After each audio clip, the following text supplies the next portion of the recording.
പാർലമെന്റിന്റെ ശീതകാല സമ്മേളനം ഇന്നു മുതൽ ആരംഭിക്കുമ്പോൾ ഈ സമ്മേളന കാലയളവ് ഏറെ പ്രക്ഷുബ്ധമായിരിക്കും. CPIM ജനറൽ സെക്രട്ടറി ആയിരുന്ന സീതാറാം യെച്ചൂരി ഉൾപ്പെടെ കഴിഞ്ഞ സമ്മേളന കാലത്തിന് ശേഷം അന്തരിച്ച അംഗങ്ങൾക്കും മുൻ അംഗങ്ങൾക്കും അനുശോചനം രേഖപ്പെടുത്തിയ ശേഷമായിരിക്കും ലോകസഭ നടപടികൾ ഇന്ന് ആരംഭിക്കുക. സമ്മേളനത്തിൽ വഖഫ് ബില്ലും ഗൗതം അദാനിക്കെതിരെയുള്ള കൈക്കൂലി ഇടപാടും ചർച്ചയാകും. അദാനി വിഷയത്തിൽ പാർലമെന്റിന്റെ ഇരുസഭകളിലും വലിയ പ്രതിഷേധമുയർത്താനാണ് കോൺഗ്രസ് ഉൾപ്പെടെയുള്ള പ്രതിപക്ഷ പാർട്ടികളുടെ തീരുമാനം.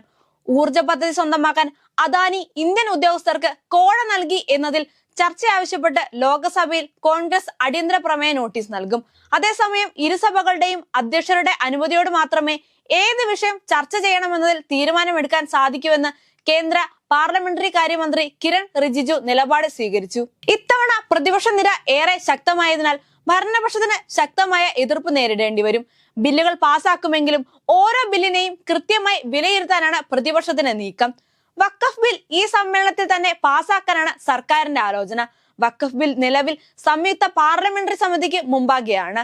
JPCയുടെ കാലാവധി നീട്ടണമെന്നാണ് പ്രതിപക്ഷ ആവശ്യം. ഒരു രാജ്യം ഒരു തെരഞ്ഞെടുപ്പ് ബില്ലും ഈ സമ്മേളനത്തിൽ ഉണ്ടാകുമെന്നാണ് സൂചന.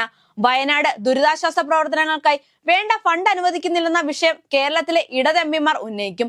കേന്ദ്ര സർക്കാരിന്റെ നേതൃത്വത്തിൽ നടന്ന സർവകക്ഷി യോഗത്തിൽ മണിപ്പൂർ ആക്രമണവും പ്രശ്നപരിഹാരത്തിനുള്ള പരിഹാരങ്ങളും ചർച്ച ചെയ്യണമെന്ന് പ്രതിപക്ഷം ആവശ്യപ്പെട്ടിരുന്നു. 16 ബില്ലുകളാണ് സർക്കാർ അജണ്ടയിലുള്ളത്. ഇന്ത്യൻ തുറമുഖ ബിൽ, പഞ്ചാബ് കോടതി ബിൽ, രാഷ്ട്രീയ സഹകാരി വിശ്വവിദ്യാലയ ബിൽ തുടങ്ങി 5ഓളം ബില്ലുകൾക്കാണ് പ്രഥമ പരിഗണന നൽകിയിരിക്കുന്നത്. വഖഫ് ഭേദഗതി സംയുക്ത പാർലമെന്ററി സമിതി പരിശോധിച്ചു വരികയാണ്. ശീതകാല സമ്മേളനത്തിൽ സമിതി റിപ്പോർട്ട് സമർപ്പിക്കുമെന്നാണ് പ്രതീക്ഷ. അതേസമയം സമിതിയുടെ സമയപരിധി നീട്ടണമെന്നാവശ്യപ്പെട്ട് പ്രതിപക്ഷം രംഗത്തെത്തി. ദുരന്ത നിവാരണ ഭേദഗതി ബിൽ ഈ സമ്മേളനത്തിൽ കേന്ദ്രം കൊണ്ടുവന്നേക്കും.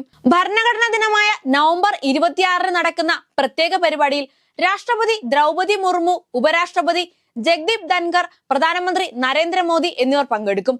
സംവിധാൻ ഭവനിലെ സെൻട്രൽ ഹാളിലായിരിക്കും പരിപാടി നടക്കുകയെന്ന് കിരൺ റിജിജു അറിയിച്ചു.